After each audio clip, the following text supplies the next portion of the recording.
Long time coming. Glad to have you on the show, man. Yes, sir. Von Frazier, man. We definitely, man. Just tell us a little bit about yourself, man. For those that may not even know who Von Frazier is. Yeah, I formerly went by Javon McKenzie, which is my first and middle name. And yeah, man, just a rapper, just passionate about the Black community, passionate about just bringing change in the world. You know what I'm saying? Having a good time. Y'all know I'm those who know me, I'm very funny, but really just overall, man, I'm a rapper. That's what I do. That's what I wake up to do is live to make music, live to listen to music, and just try to do it as best as I can, man. That's what's up, bro. I know definitely, man. If you guys don't know Von Frazier, man, he's one of like my number one go-to artist that I partner with, man. We've done a couple albums together, and we actually also, man, did Crooked 10, right? If you haven't had an opportunity to check out Crooked 10, this album, really, man, we did this album in 2017, but this album really was ahead of its time. I think it was like 4 years ahead of itself. And I think if you go back and you listen to Crooked 10 now, it really speaks, man, to the time that we in. If you want to check it out, you can listen to it free. You go right there to ricogibson.bandcamp.com. You can check it out, man. Then you can check out my production, man, my mixing and master. I produced the album, I mixed and mastered, I recorded it. Javon wrote to it, did everything. We got special guest appearance by Big Phil. Who was with it? And oh, I forgot. It was narrated by Show Barack. Mm-hmm. That's right. Shout out to the homie show. What's up, sir? To the homie, man. That album, you want me to speak on it? Yeah. Speak on it, man. Speak on the album, bro. Yeah, man. I remember just making that album, and the biggest inspiration was when they look at the cover, there's a child on there, Aiden McClendon. He was actually murdered here in Jacksonville, straight bullet. The killer was was trying to shoot another family member and ended up hitting him. I think he got hit by more than one bullet, and he ended up dying. I believe it was the next day.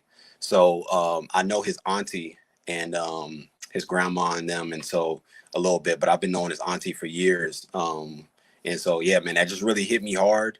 And I just really wanted to do something that would dedicate and just always try to keep his memory alive. You know what I'm saying? Especially now that I have a son. It hits me even harder now than when I did the album. You know what I'm saying? So that was pretty tough, man. And so, when I do music, I always try to represent and let people know, we know about the Trayvons and the Mike Browns and everybody, which we never want to forget. But I also want to let people know, even from the hands of Black on Black violence, that those are victims too, and that they're not forgotten either. You know what I'm saying? So I try to keep his name alive through the music and whatnot. We did a song, man, called Ode to Aiden, man. But I want to talk about this album cover, real, because you got a lot of stuff happening in the album cover, dude. Like, right. Talk about, Duval County, Bengal.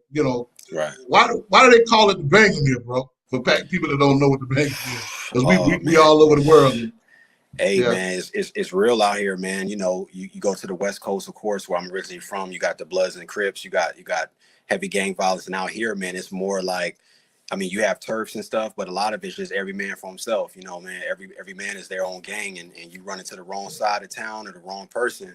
And a lot of artists even know, coming from other cities, from Miami, Tampa, different stuff. Duval is very serious when it comes to repping their turf, man. And so it's a lot of violence, a lot of Black on Black violence. JSO, the police, they're terrible as far as their policing and things like that, man. So you get it from both sides, man. So that's why it's the Bangum down here. It's a war zone for real. And what do you think is a part of the Black on Black problem? I know we got, because as a Black man, I always say all the time, man, we're fighting two wars. Like we fight against white supremacy, but we also fight against other Blacks that hate Blacks, man. Right. And that's the deal. But in your own perspective, man, what do you think? We know where the white supremacy comes. We understand that, but let's talk about, man, the Black, the Black violence on. Is it because I hear arguments? There is no Black on Black, because obviously there's white on white crime. Right. But what is it that make us hate?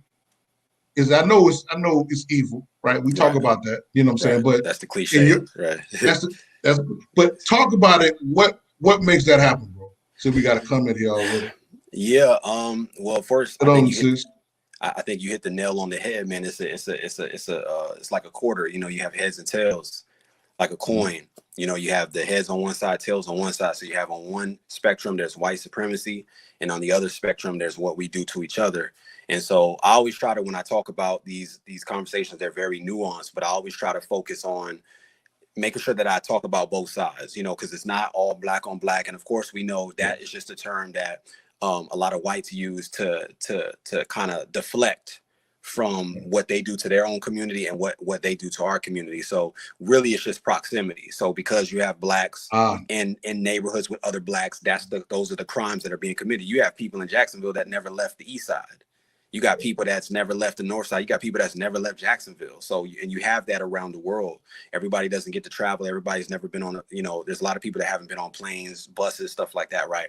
So anyway, from the black on black side, or from what we do to ourselves in-house, you know, of course, like I said, the white supremacy, but to bring it a little deeper, there's always been, even historically, even when racism and stuff was going on, there's always been there's been a need for one of them is white affirmation. I always tell people the biggest drug to hit the black community was not crack cocaine, it's white affirmation.